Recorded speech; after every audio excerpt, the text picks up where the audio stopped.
ஏழையா பிறந்தது ஏன் தப்பு இல்ல மச்சான். ஆனா ஏழையாவே செத்தேன்னா அதான் ஏன் தப்பு.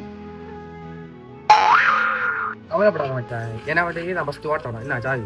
தேங்க்யூல முக்கா. அம்மோ வண்டி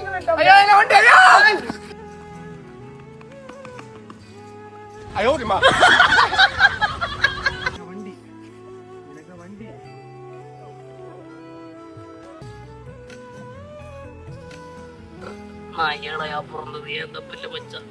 நான் ஏழையாவே செத்தேன்னா அதான் ஏன் தப்பு. ராத்திரி சக்தி தெய்வம் படத்தையும் பார்த்தோம். வண்டி தர தாலி கட்டவும் மேளம் கொட்டவும் நேரம் வந்துடுச்சு. ஊரு உலகம் சேர்ந்து எனக்கு மாலை தந்துடுச்சு. அடமா